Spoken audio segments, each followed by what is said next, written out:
भीम साथियों, जय संविधान बोलना भी बहुत अच्छा लगता है, लेकिन जब देश के हुक्मरान संविधान की सरेआम धज्जियां उड़ाएं, उस समय जय संविधान कहां तक जायज ठहरता है और कहां तक कामयाब हो पाता है जो संविधान की परिभाषा है उसको लेकर बड़े सवाल उठ रहे हैं। विकास दुबे के एनकाउंटर पर सवाल जायज भी हैं। अगर हम संविधान की बात करें, कानून की बात करें, तो जिस तरह से विकास दुबे को न्याय एनकाउंटर करके दिया गया है, उस तरह से हमें नहीं लगता कि संवैधानिक परिभाषा पूरे तरह से सार्थक सिद्ध हो पाती है।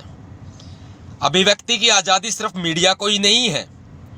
अभिव्यक्ति की आज़ादी भारतीय संविधान ने प्रत्येक आम नागरिक को दी है।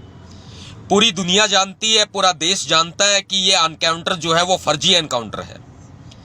जांच होगी, फाइलें खुलेंगी, बंद होंगी, लेकिन जो सफेद पोश कोबरे नेता हैं, उनकी जो पोल खुलनी थी, उनका जो कच्चा चिट्ठा खुलना था, उसे तो बंद कर ही दिया गया है। हमदर्दी, बहुत सारे लोग कह सकते हैं 8 पुलिस वालों की हत्या का आरोपी, जघन्य हत्याकांड का आरोपी, एक अपराधी, एक गैंगस्टर, एक आतंकवादी, उसके प्रति हमदर्दी इस देश की तो होगी नहीं, और प्रत्येक आम नागरिक जो एक भारतीय नागरिक है उसकी भी हमदर्दी नहीं हो सकती। निश्चित तौर पर हमारी भी कोई हमदर्दी नहीं हो सकती, क्योंकि ऐसे लोगों का इलाज वही होता है जो कि होना चाहिए, यानी कि मौत, सजाए मौत। लेकिन हमदर्दी कानून व्यवस्था के प्रति तो होनी चाहिए ना।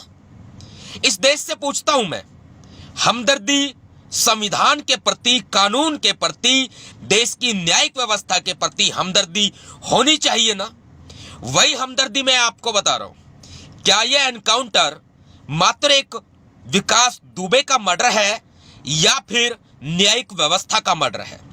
भारतीय संविधान ने बहुत अच्छी व्यवस्था दी है लोकतंत्र की, और यह व्यवस्था निर्धारित करती है कार्यपालिका का काम, व्यवस्थापिका का काम, और निर्धारित करती है न्यायपालिका का काम। यानी कि ये जो भारतीय लोकतंत्र के, भारतीय संसद के जो 3 स्तंभ हैं, ये तीनों स्तंभ पर पूरी प्रक्रिया निर्भर करती है। लेकिन एक अपराधी को न्यायालय पहुंचने नहीं दिया जाता।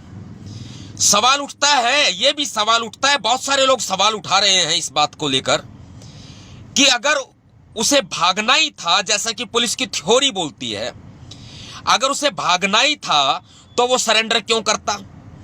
और सरेंडर जिस तरह से महाकालेश्वर मंदिर उज्जैन में किया गया है, वो पूरा एक नाटकीय प्रकरण है। और फिर कानपुर पहुंचने से पहले 2 किलोमीटर पहले पूरी मीडिया की जो गाड़ियां साथ थी, उन मीडिया की गाड़ियों को रोक दिया जाता है जांच के नाम पर। वहां पर गीला होता है, पुलिस कहती है कि गाय, भैंस, बकरी, भेड़ वगैरह सामने आ गई थी। पुलिस की थ्योरी मात्र गाय, भैंस, बकरी, भेड़ तक सीमित रह गई है, इसलिए गाड़ी पलट गई। जो व्यक्ति टाटा सफारी में बताया जाता है, जो अपराधी होता है वो टाटा सफारी में बताया जाता है, फिर वो टीयूवी गाड़ी में पहुंच जाता है और टीयूवी गाड़ी पलट जाती है। और हद की बात है, गाड़ी पलटती है, एक्सीडेंट होता है, डिवाइडर पर चढ़ती है, कोई स्किप्ट के कोई निशान नहीं। स्किप्ट का मतलब मैं आपको बता रहा हूं, जो टायर के निशान रोड पर होते हैं, उनका कोई भी किसी तरह का कोई निशान नहीं होता है। कितना बड़ा सोचने का विषय है कि इस तरह की पुलिस की थ्योरी। और सबसे बड़ी बात वो है कि हथकड़ी उसके हाथ में हो, या फिर इतने सारे पुलिस वाले हो जो, और पूरी की पूरी पुलिस का, एसटीएफ का, स्पेशल टास्क फोर्स का पूरा महकमा, पूरी टीम साथ में हो, फिर ऐसे में वो पिस्टल छीन के भागने लगता है। और उसकी पीठ पर गोली नहीं लगती, उसकी एक जांघ पर गोली लगती है, 2 गोलियां उसके सीने में लगती है। कितनी बड़ी थ्योरी, ये पूरा देश जानता है। हालांकि मुझे पता नहीं, क्या आवश्यकता नहीं है, पूरा देश जानता है। लेकिन इतना तो तय है, संविधान खत्म किया जा रहा है। इतना तो तय है, कानून व्यवस्था का मजाक बना के रख दिया है। क्या चंद पुलिस वाले ये इतने बड़े खुदा हो गए कि वो खुद न्याय करने लग जाए, वो भी बीजेपी के राज में? उत्तर प्रदेश में पूरा जंगल राज है, कानून व्यवस्था का कोई भी राज नहीं है, कानून व्यवस्था कायम नहीं है, पूरा जंगल राज है। एक तो वही सफेद पोस्ट नेता, वही बीजेपी के लीडर इस तरह के अपराधियों को पालते हैं, दूध पिलाते हैं उनको, उसके बाद उनके कहीं राज ना खुल जाए, इसलिए वो न्यायिक व्यवस्था का, कानून व्यवस्था का भी गला घोटने से नहीं कतराते हैं। कितने बड़े राज खुलने थे, उसका जो बंगला था, जो उसका घर था, उसको जमी जोद कर दिया गया, उसको तोड़ दिया गया। कानून में हमने देखा है, मुकदमा दर्ज होने के बाद में अगर अपराधी सरेंडर नहीं करता है, गिरफ्तार नहीं होता है, वारंट जारी होने के बावजूद भी उसकी गिरफ्तारी नहीं होती है, तो 82-83 की कार्रवाई की जाती है। 82-83 की कार्रवाई में आता है कि जो उस व्यक्ति की प्रॉपर्टी होती है उसको शासन अपने कब्जे में लेकर उसकी नीलामी करता है। इस तरह की 82-83 की कार्रवाई होती है, उसकी कुर्की की जाती है।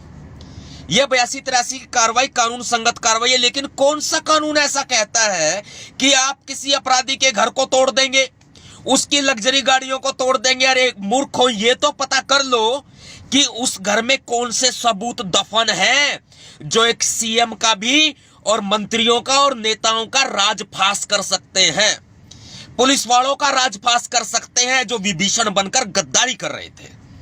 यानी कि सारे सबूतों को मिटा दिया जाता है, फिर उसी व्यक्ति को मिटा दिया जाता है, जमीजोद कर दिया जाता है, जो व्यक्ति एक प्राइम विटनेस होता है, अपराधी होने के साथ साथ एक प्राइम विटनेस भी होता है कि कितने नेताओं के साथ उसके घनिष्ठ संबंध हैं। यह कानून व्यवस्था का गला घोंट दिया गया है। ताले लगा दीजिए सारी अदालतों पर, मत चलने दीजिए अदालतें, सारे के सारे जजों को घर बैठा दीजिए।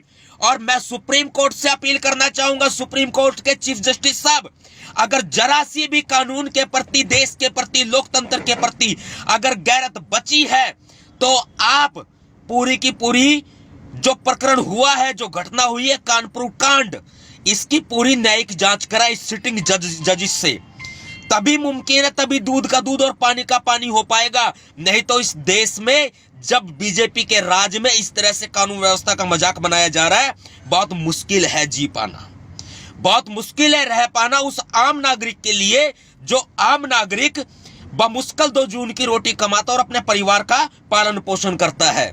वो आम नागरिक इस तरह की व्यवस्था में जी नहीं पाएगा।